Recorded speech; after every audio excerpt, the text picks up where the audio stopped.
ہر قسم کی حمد و ثنا، بڑائی، کبریائی، ہر قسم کی تعریف اللہ رب العالمین کے لیے ہے۔ بے شمار بے حد و حساب درود و سلام ہو تمام انبیاء کرام پر، بالخصوص ہمارے آخری نبی جناب محمد رسول اللہ صلی اللہ علیہ وآلہ وسلم کی ذات گرامی پر۔ مختصر سی حمد و ثنا اور درود و سلام کے بعد میں نے قرآن کریم کی آپ کے سامنے آیت تلاوت کی ہے۔ سورہ یوسف کی آیت نمبر 106 ہے۔ اللہ تعالیٰ فرماتا ہے وَمَا يُؤْمِنُ أَكْثَرُهُمْ بِاللَّهِ إِلَّا وَهُمْ مُشْرِكُونَ، تم میں سے اکثر لوگ اللہ پر ایمان نہیں لاتے مگر شرک کرتے ہوئے۔ اللہ تعالیٰ یہ بتانا چاہتا ہے کہ مجھ پر لوگ ایمان تو لاتے ہیں لیکن ساتھ میں شرک بھی کرتے ہیں۔ کچھ پڑھے لکھے لوگوں کا یہ ماننا ہے کہ جو مشرکین مکہ تھے وہ اللہ تعالیٰ کی صفات کو نہیں مانتے تھے، یعنی کہ وہ یہ نہیں مانتے تھے کہ اللہ خالق ہے، مالک ہے، رازق ہے، بارش برسانے والا اللہ ہے، زندگی موت کا مالک اللہ ہے، اولاد دینے والا اللہ ہے۔ مشرکین مکہ یہ مانتے نہیں تھے اور رسول اللہ صلی اللہ علیہ وسلم ان کو یہ نہیں منوانا چاہتے تھے۔ یہی اختلاف تھا نبی علیہ السلام کا۔ اگر آپ بھی یہ سوچ رہے ہیں کہ یہ بات اسی طرح ہے تو یہ 101% غلط ہے۔ نبی علیہ السلام کی جو ان سے مخالفت تھی وہ اس بات پر نہیں تھی کہ اللہ کو خالق مانو، مالک مانو، رازق مانو، مانو کہ بارش اللہ برساتا ہے، مانو کہ اولادیں اللہ دیتا ہے، یہ مخالفت نہیں تھی۔ مشرکین مکہ اللہ کو رازق بھی مانتے تھے، خالق بھی مانتے تھے، مالک بھی مانتے تھے۔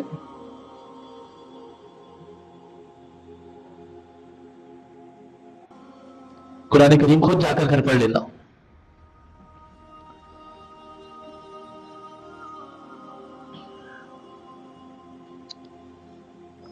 سورہ یونس کی آیت نمبر 31 میں اللہ رب العالمین نے اس بات کا ذکر فرمایا ہے۔ اللہ تعالیٰ فرماتا ہے وَقُلْ مَنْ يَرْزُقُكُم مِّنَ السَّمَاءِ وَالْأَرْضِ، اے میرے نبی صلی اللہ علیہ وسلم ان مشرکین مکہ سے پوچھئے تو صحیح، ان سے سوال تو کیجئے کہ تمہیں رزق کون دیتا ہے، آسمانوں اور زمینوں میں رزق کون دیتا ہے۔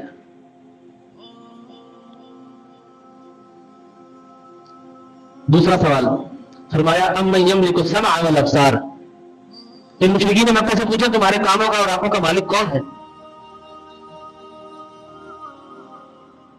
تیسرا سوال من یخرج الحی من المیت ویخرج المیت من الحی، اے میرے نبی ان سے پوچھئے کہ زندہ کو مردے سے کون نکالتا ہے اور مردوں کو زندہ کون کرتا ہے۔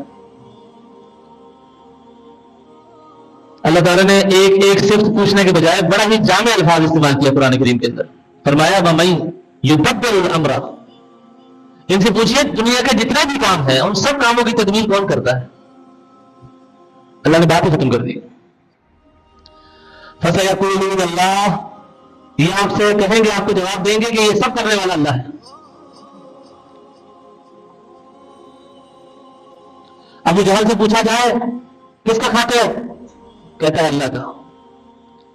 آج کا مسلمان کہتا ہے تیرا کھانا تیرے میں گیت گاما یا رسول اللہ، سنا نا آپ نے۔ آج کا مسلمان کہتا ہے کہ مجھ پر میرے پیر کی بڑی نظر ہے، بڑا کرم ہے، بڑا انعام ہے، یا امام بڑی بڑی کر دو میری کھوٹی قسمت ہری، سنا ہوگا آپ نے۔ میں نے تو گاڑیوں کے پیچھے لکھا ہوا دیکھا ہے جو مقدر میں نہیں ہے وہ حسین سے مانگ لے، آپ نے بھی پڑھا ہوگا۔ ابو جہل کہے کہ رازق اللہ تو پھر بھی وہ مشرک۔ ابو جہل کہے میرے کانوں اور آنکھوں کا مالک اللہ، وہ پھر بھی مشرک۔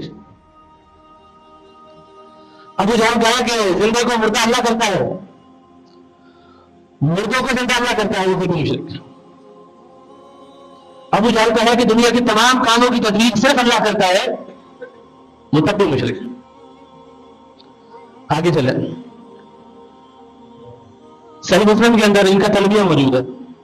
تلبیہ سمجھتے ہیں نا، جب ہم بیت اللہ کا طواف کرتے ہیں تو کہتے ہیں لبیک اللہم لبیک لبیک لا شریک لک لبیک، اے اللہ ہم حاضر ہیں، تیرا کوئی شریک نہیں۔ یہ بھی حرام مانتے تھے عمرے کا احرام باندھتے تھے حج کا، بیت اللہ کا طواف کرتے تھے، حاجیوں کی بڑی عزت کرتے تھے، ستو کھول کھول کے پلاتے تھے، کہتے تھے لبیک اللہم لبیک لبیک لا شریک لک، اے اللہ ہم حاضر ہیں، تیرا کوئی شریک نہیں ہے۔ نبی علیہ السلام فرماتے تھے بس چپ ہو جاؤ، یہاں اس سے آگے کچھ مت کہنا، لا شریک لک، اس سے آگے کچھ مت کہو۔ وہ آگے کہتے تھے الا شریکا هو لک تملکه وما ملک، تیرا کوئی شریک نہیں ہے سوائے اس کے جس کو تو نے خود اختیار دیا۔ دیکھیں ان کا شرک دیکھیں، تیرا کوئی شریک نہیں ہے سوائے ان کے جن کو تو نے خود اختیار دیا۔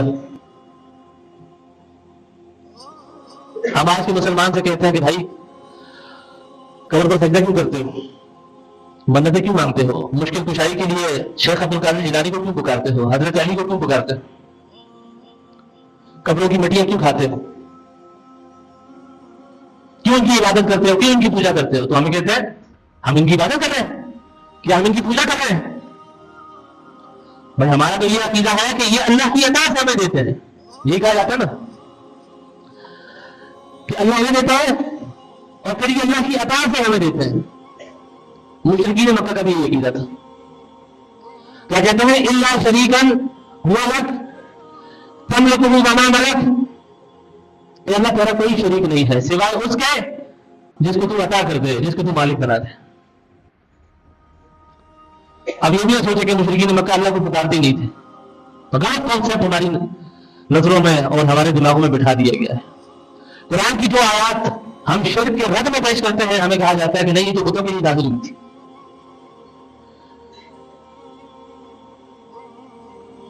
مشرکین مکہ اللہ کو پکارتے بھی تھے، میں خود سے نہیں کہہ رہا، قرآن پڑھیں سورہ الانفال کی آیت نمبر 32، اللہ تعالیٰ فرماتا ہے وَإِذْ قَالُوا اللَّهُمَّ إِنْ كَانَ هَذَا هُوَ الْحَقَّ مِنْ عِنْدِكَ فَأَمْطِرْ عَلَيْنَا حِجَارَةً مِنَ السَّمَاءِ أَوْ ائْتِنَا بِعَذَابٍ أَلِيمٍ۔ جب بدر کی جنگ کے لیے نکلے نا یہ مشرک، تو کہتے ہیں اے اللہ اگر واقعی یہ نبی تیری طرف سے ہے، یہ قرآن واقعی تیری طرف سے ہے، تو پھر امطر علینا حجارۃ من السماء، تو پھر ہم پر پتھروں کی بارش برسا دے۔ کیا مطلب ہوا؟ اے نبی صلی اللہ علیہ وسلم، وہ تو نبی مانتے نہیں تھے، اگر آپ سچے ہیں اور ہم جھوٹے ہیں تو اپنے رب سے کیوں نہیں کہتے کہ ہم پر پتھروں کی بارش برسا دی جائے؟ تو کس کو پکار رہے ہیں؟ اللہم کہہ کر کس کو پکار رہے ہیں؟ اللہ کو پکار رہے ہیں۔ پھر ان کا شرک کیا تھا؟ وہ اللہ کو پکار بھی رہے ہیں، بیت اللہ کا طواف کرتے ہوئے لبیک اللہم لبیک بھی کہہ رہے ہیں، اور آج کے مسلمانوں نے تو تلبیہ بدل دیا، لبیک اللہم لبیک کی بجائے کون سا نعرہ لگتا ہے؟ لبیک لبیک یا رسول اللہ۔ کسی جگہ پر نہیں چھوڑا، ہر جگہ پر شرک ڈالا ہے، ہر جگہ۔ پھر ان کا شرک کیا تھا؟ قرآن میں اس کی بھی وضاحت کی ہے، سورہ یونس پڑھیں آیت نمبر 18۔ میری بات کا یقین مت کیجیے گا، گھر جا کر قرآن کھول لیں اور ان آیات کو کسی بھی عالم کے ترجمے کے ساتھ پڑھنا ہے، کسی بھی عالم کے، میں نہیں کہتا اہل حدیث ہی عالم کا ترجمہ ہو، کسی بریلوی کا ہو، دیوبندی کا ہو، کسی شیعہ کا ہو، اس نے ترجمہ کیا تھا اردو میں، آپ پڑھیں جا کر انشاءاللہ یہی الفاظ ملے گا۔ سورہ یونس میں اللہ تعالیٰ نے ان کا شرک بتایا کہ آخری شرک کرتے کیا تھے؟ سب کچھ تو مان رہے ہیں اللہ کو، فرمایا وَيَعْبُدُونَ مِن دُونِ اللَّهِ مَا لَا يَضُرُّهُمْ وَلَا يَنْفَعُهُمْ۔ اللہ فرماتا ہے کہ یہ کہتے ہیں، یہ مشرکین مکہ کہتے ہیں کہ ہم ان کی عبادت تھوڑی کرتے ہیں، ہم ان کو اپنے نفع اور نقصان کے مالک تھوڑی سمجھتے ہیں۔ ہم کیا کہتے ہیں کہ یہ ہمیں نفع دیتے ہیں، یہ ہمیں نقصان دیتے ہیں، بلکہ ہم تو یہ کہتے ہیں وَيَقُولُونَ هَؤُلَاءِ شِفَاعُنَا عِندَ اللَّهِ، یہ تو اللہ کے نزدیک ہمارے سفارشی ہیں، یہ تو اللہ اور ہمارے درمیان وسیلہ ہے۔ ہم یہ نہیں کہتے کہ یہ ہمارا مالک ہے، یہ رب ہے، یہ نفع پہنچاتا ہے، یہ نقصان پہنچاتا ہے، بلکہ یہ ہمارے اور اللہ کے درمیان کیا ہے؟ واسطہ ہے، وسیلہ ہے، سفارش کرنے والے ہیں۔ آج کا مسلمان ہی کہتا ہے کہ نہیں کہتا کہ میں قبر پر اس لیے تھوڑی جاتا ہوں کہ میں اس کی پوجا کروں، میں اس کو اپنا رب تھوڑی مانتا ہوں، میری ان کے آگے ان کی دور درگاہ ہے، میری سنتا نہیں، اس کی موڑتا نہیں، میں تو گناہگار انسان ہوں، یہ تو اللہ کا نیک انسان ہے، اللہ اس کی فوراً سنتا ہے، یہ کہا جاتا ہے نا۔ اللہ تعالیٰ نے بتا دیا کہ یہ جو مشرکین مکہ ہیں یہ اللہ کے درمیان اور بندے کے درمیان جو واسطہ اور وسیلہ ہے ان کو مانتے ہیں، جن کے انہوں نے مجسمے بنائے ہوئے ہیں، جن کے انہوں نے بت بنائے ہوئے ہیں. اور میں آگے جا کے بتاتا ہوں بت کس کے تھے. سورہ زمر کی آیت نمبر 3 آپ پڑھیں. اللہ تعالیٰ فرماتا ہے الا للہ الدین الخالص، خبردار اپنے دین کو خالص کر دو. والذین اتخذوا من دونه اولیاء ما نعبدهم الا یقربونا الی اللہ زلفی. اللہ تعالیٰ فرماتا ہے کہ انہوں نے اللہ کو چھوڑ کر جن کو اپنا ولی بنایا ہوا ہے، اللہ کے علاوہ جن کو یہ مانتے ہیں،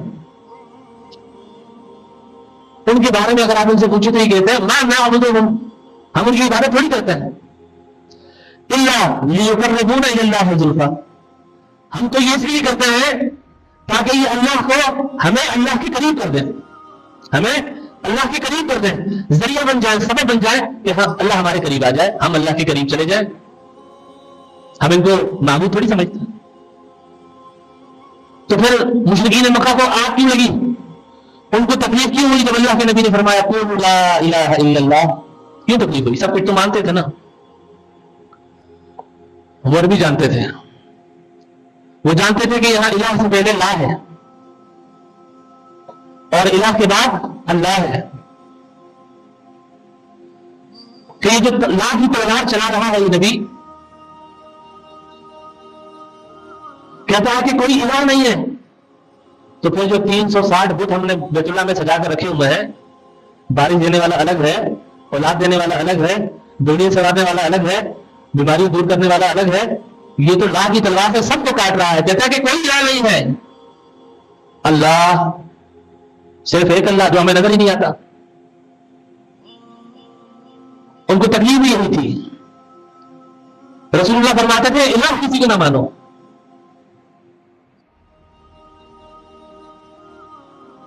اب میں آپ کو بتاتا ہوں الہ کی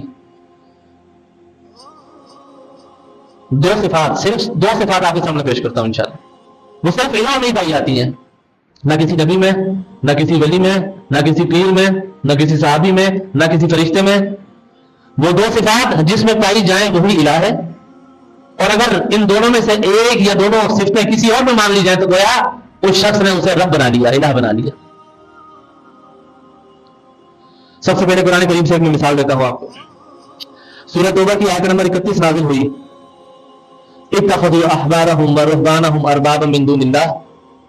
اہل کتاب کے لیے یہ آیت نازل ہوئی. اللہ تعالیٰ فرماتا ہے کہ ان اہل کتاب نے اپنے عالموں کو اور اپنے پیروں کو رب بنا رکھا ہے. حضرت عدی رضی اللہ تعالیٰ عنہ، حاتم تائی کا بیٹا، اس آیت کو سن کر رسول اللہ صلی اللہ علیہ وسلم کے پاس تشریف لے آیا. آ کر کہتا اللہ کے نبی آپ جانتے ہیں کہ میں پہلے عیسائی تھا، عیسائیت کو چھوڑ کر میں نے اسلام کو قبول کیا ہے.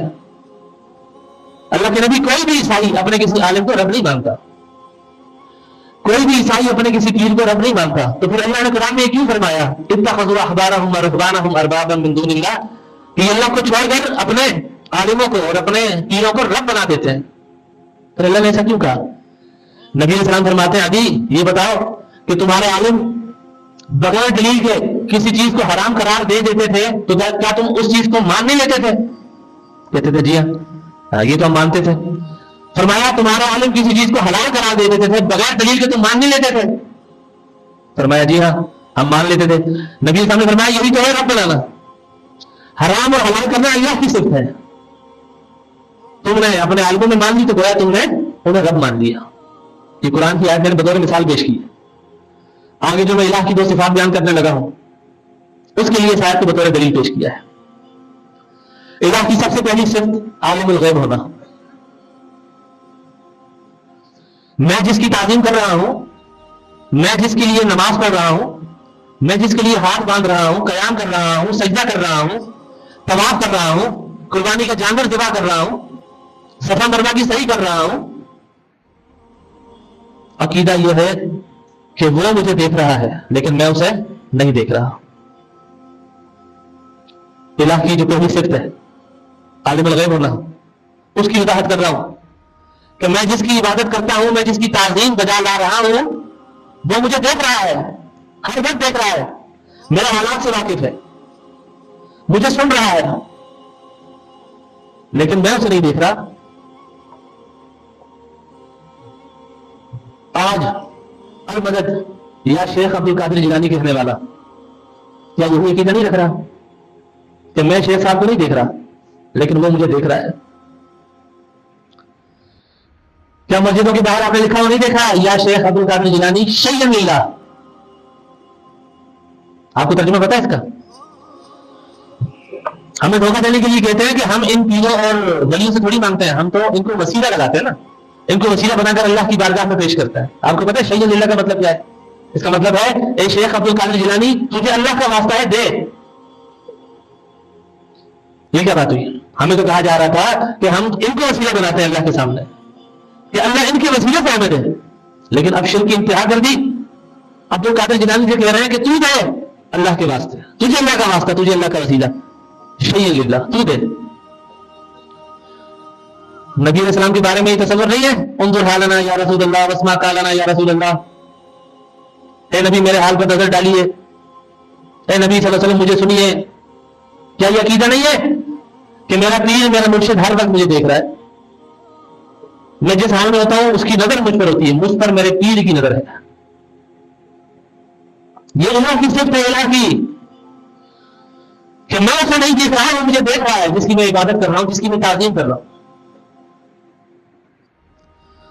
دوسری صفت مختار کل ہونا،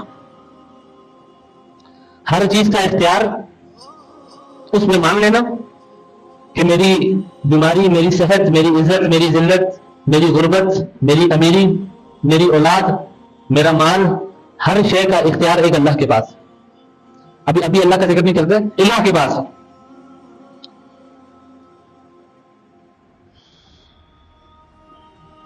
بگڑیاں بنانے والا کون ہے ان کا؟ خواجہ کو غریب نواز کہتے ہیں کہ نہیں؟ غریبوں کو نوازنے والا. علی حجویری کو داتا کہتے ہیں کہ نہیں؟ عطا کرنے والا. رنج بخش کہتے ہیں کہ نہیں؟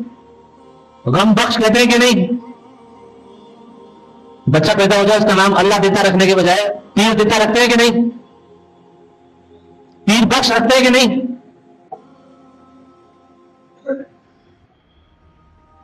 کہتے ہیں میں تو کئی سالوں سے 20 سالوں سے دعائیں کر کر کے تھک گیا، مجھے اولاد ہی نہیں ہوئی.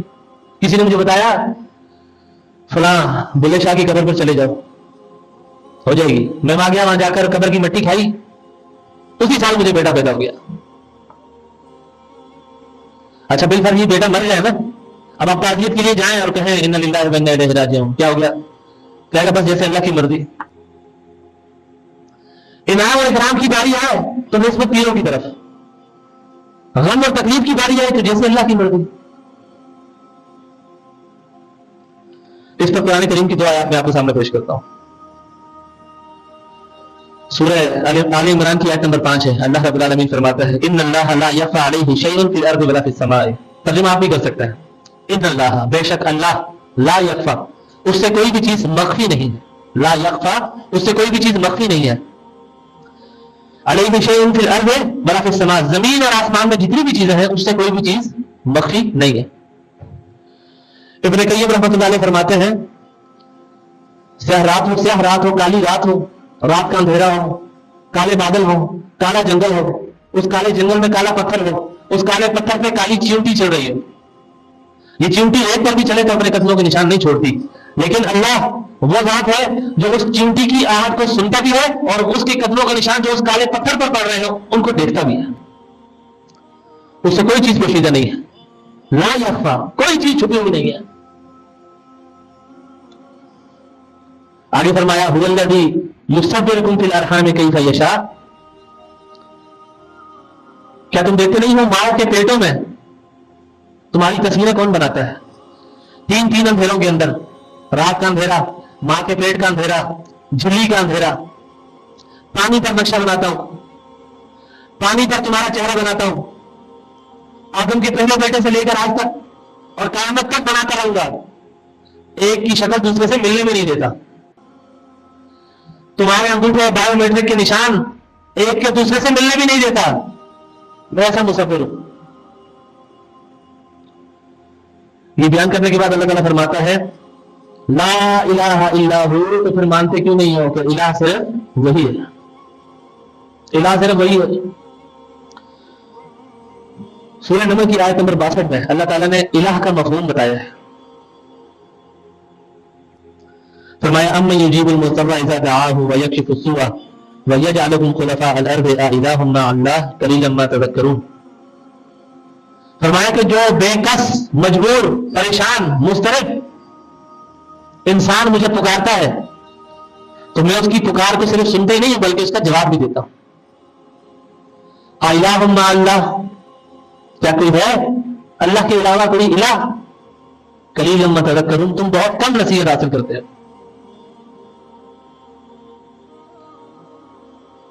بہت کم نصیحت حاصل کرتے ہو. اس آیت میں اللہ رب العالمین نے الہ کسے کہا ہے؟ اس آیت میں اللہ رب العالمین نے دعا کو سننے والے کو اور دعا کا جواب دینے والے کو کیا کہا ہے؟ الہ. اب اگر انسان اللہ کو چھوڑ کر دعائیں، دعا کا مطلب پتہ ہے؟ پکار. اللہ کو چھوڑ کر کوئی کسی کو پکارے، دعا کا مطلب صرف یہ نہیں ہے کہ وہ ہاتھ باندھ کر بیٹھ گئے تو گویا یہ دعا ہے، یہ بھی دعا ہے. اصل دعا کیا ہے؟ پکار. رسول اللہ صلی اللہ علیہ وسلم نے فرمایا اب دعا هو العبادہ، دعا ہی اصل عبادت ہے، دعا ہی اصل عبادت ہے. اور نبی علیہ السلام نے اپنی اس بات کی دلیل میں قرآن کریم کی جو آیت خود پیش کی، فرمایا وقال ربکم ادعونی استجب لکم، تمہارا رب کہتا ہے کہ مجھے پکارو، میں تمہاری دعا کو سنتا بھی ہوں، قبول بھی کرتا ہوں. اللہ کے نبی نے بطور دلیل اس آیت کو پیش کیا. اچھا آگے چل کر اللہ تعالیٰ فرماتا ہے ان الذین یستکبرون عن عبادتی سیدخلون جہنم داخرین. اب دیکھیں شروع میں اللہ رب العالمین نے لفظ دعا استعمال کیا، لفظ پکار استعمال کیا، اور آگے جا کر دعا ہی نہیں کہا بلکہ فرمایا عن عبادتی. اللہ نے یہ انداز اپنا کر بتا دیا کہ جب پیچھے جو میں دعا کا ذکر کر کے آیا ہوں اس کا مطلب بھی عبادت کرنا ہے، اس کا مطلب بھی عبادت کرنا ہے. دعا بھی اصل عبادت ہے، پکار بھی اصل عبادت ہے. جب انسان کو چوٹ لگتی ہے، جب ٹھوکر کھاتا ہے، جب گرتا ہے، فطری طور پر اس کی زبان سے کیا نکلتا ہے؟ اللہ، کیونکہ وہی اس کا الہ ہے نا، فطری طور پر وہی نکلتا ہے. لیکن یہ جو مشرک ہے جس نے اپنا عقیدہ برباد کیا ہوا ہے، یہ گرتے وقت بھی، ٹھوکر کھاتے وقت بھی کہتا ہے الودت یا علی، یہ اس وقت بھی یہی کہتا ہے. سورہ الشورى کی آیت نمبر 26 میں اللہ رب العالمین فرماتا ہے ومن اضل ممن يدعو من دون الله من لا يستجيب له الى يوم القيامه وهم دعائهم غافلون. اللہ تعالیٰ فرماتا ہے اس شخص سے بڑھ کر گمراہ کون ہوگا جو ایسوں کو پکارتا ہے جو قیامت تک ان کی پکار کو سن نہیں سکتے، اور صرف سن ہی نہیں سکتے بلکہ ان کی دعاؤں سے وہ لوگ غافل ہیں. غافل ہے، یہ کہتے ہیں یہ آیتیں بتوں کے لیے ہیں. مشرکین مکہ بتوں کو پکارتے تھے تو تبھی اللہ نے کہا کہ تم کس کو پکار رہے ہو، تو سنتے ہی نہیں ہیں. اب دیکھیں آگے اللہ تعالیٰ نے اس کی وضاحت خود فرما دی. اللہ کو پتا تھا نا 1400 سال بعد لوگ آئیں گے جو کہیں گے کہ یہ آیتیں تو بتوں کے لیے ہیں. اللہ تعالیٰ نے فرمایا وَإِذَا حُشِرَ النَّاسُ، اور جب لوگ میدان محشر میں جمع ہوں گے، كَانُوا لَهُمْ أَعْدَاءً، تو یہ لوگ جن کی عبادت کرتے آئے ہیں وہ ان لوگوں کے دشمن بن جائیں گے. مجھے بتائیں بت دشمن بن سکتا ہے؟ بت دشمن بن سکتا ہے؟ نہیں بن سکتا. صاحب نے فرمایا وَكَانُوا بِعِبَادَتِهِمْ كَافِرِينَ، اور جن کی عبادت کرتے تھے، جن کو پکارتے تھے، قیامت کے دن وہ ان کی تمام پر پکاروں کا انکار کر دیں گے. قیامت کے دن ان کی تمام پر عبادات کا انکار کر دیں گے، انکاری بن جائیں گے، اور صرف انکاری نہیں بلکہ ان کے دشمن بھی بن جائیں گے. رسول اللہ صلی اللہ علیہ وسلم کے زمانے میں جو یہودی تھے، جو عیسائی تھے، کیا وہ بتوں کی پوجا کرتے تھے؟ عزیر علیہ السلام کو اللہ کا بیٹا کہتے تھے یہودی، عیسیٰ علیہ السلام کو اللہ کا بیٹا کہتے تھے عیسائی، کیا وہ بتوں کی پوجا کرتے تھے؟ رسول اللہ صلی اللہ علیہ وسلم کی یہ حدیث جو پڑھ رہا ہوں ہر حدیث کی کتابیں موجود ہے، بخاری میں، مسلم میں، ترمذی، ابو داؤد، ابن ماجہ، سنن نسائی، موطا امام مالک، مسند احمد، سب میں موجود ہے. رسول اللہ صلی اللہ علیہ وسلم نے فرمایا لعن اللہ الیہود والنصارى، اللہ کی لعنت ہو یہودیوں پر اور عیسائیوں پر، اتخذوا قبور انبیائہم مسجدا، کہ انہوں نے اپنی انبیاء کی قبروں کو سجدہ گاہ بنا دیا. قبروں کو سجدہ کر رہے ہیں نا، بتوں کو نہیں، قبروں کو.